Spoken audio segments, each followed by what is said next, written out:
گئی۔ تنہائی میں ہم خود اپنے ساتھ ہوتے ہیں اور مجھ جیسا لڑکا جس کسی دوست یا ساتھی کا ساتھ میسر نہ ہو، اس کے لیے اپنا یہ ساتھ کتنا غنیمت یہ میں ہی جانتا تھا۔ آہستہ آہستہ میری یہ تنہائی مجھ سے باتیں کرنے لگی۔ وہ مجھے اوروں کی طرح بدصورت، لاغر اور کمتر نہیں سمجھتی تھی، بلکہ میں اس کے لیے حقیقت میں ایک پری ذات تھا۔ وہ میرے ساتھ مختلف دلچسپ کھیل کھیلا کرتی تھی۔ میری تنہائی کبھی مجھے اسکول کا سب سے لائق ہونہار طالب علم بنا دیتی، جو سارے ضلع میں اول پوزیشن لینے کے بعد کچا کچ بھرے ہوئے بال میں ہیڈ ماسٹر سے ٹرافی وصول کر رہا ہے۔ کبھی میں اسکول کا سب سے بہترین کھلاڑی بن کر سارے مقابلے جیت رہا ہوتا تھا، تو کبھی اپنی ٹیم کو آخری تقریر مقابلے میں اول آ کر اپنے ہم جماعتوں کے کندھوں پر سوار واپس اپنے اسکول میں پہنچ جاتا تھا۔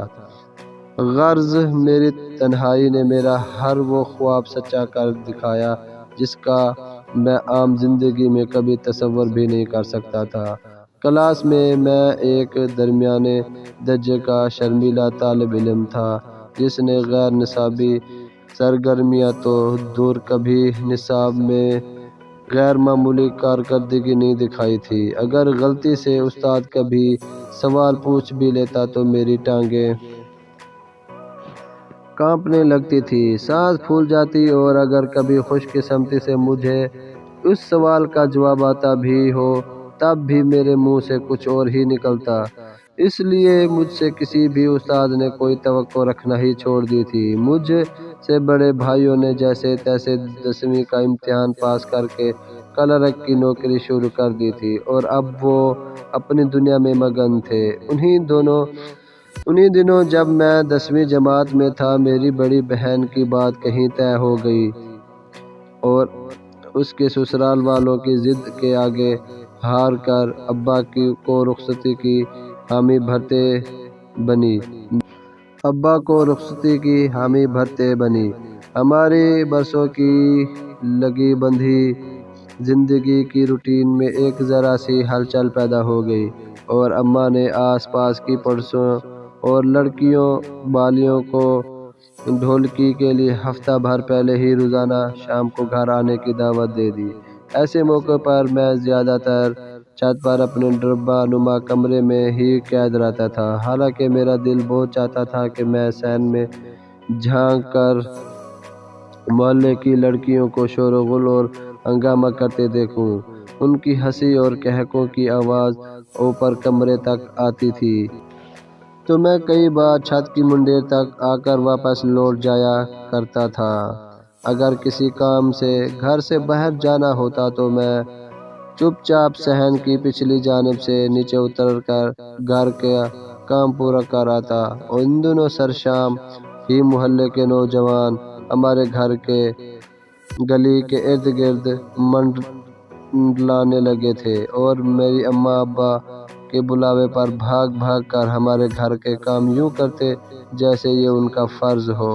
مجھ پر یہ بھیت بہت دیر میں کھلا کہ ان میں سے ہر ایک محلے کی کسی نہ کسی لڑکی کی ایک جھلک دیکھنے کی آس میں یہ گلی یاترا کرتے ہیں۔ کبھی کبھار ان کے قریب سے گزرتے ہوئے ان کی سرد آہیں اور اشکیہ جملے میرے کانوں میں بھی پڑ جاتے تھے۔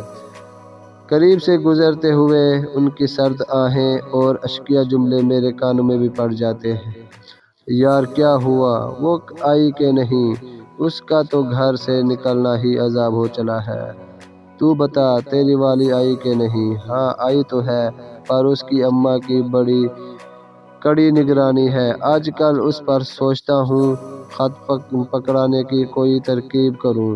میں حیرت سے ان سب کی یہ باتیں سنتا رہتا اور رشک سے ان سب کو دیکھا کرتا تھا۔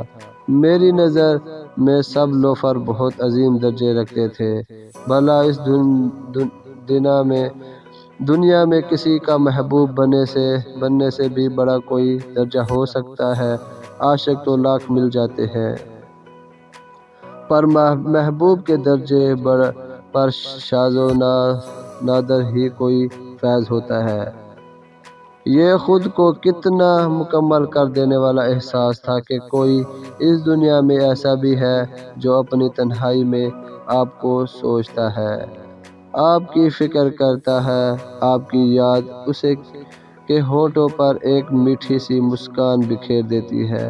مجھ جیسے معمولی لڑکے کے لیے تو یہ زندگی کی معراج تھی، کیونکہ مجھے محلے کی کسی لڑکی نے آج تک دیکھنا تو درکنار مجھ پر ایک اچٹتی سی نگاہ غلط بھی نہیں ڈالی تھی۔ لڑکیاں تو لڑکیاں، مجھ سے تو محلے کے خوبرو لڑکے بھی بات کرنا پسند نہیں کرتے تھے، یا شاید میں ان کے لیے واقع ہی نہیں ہوا تھا۔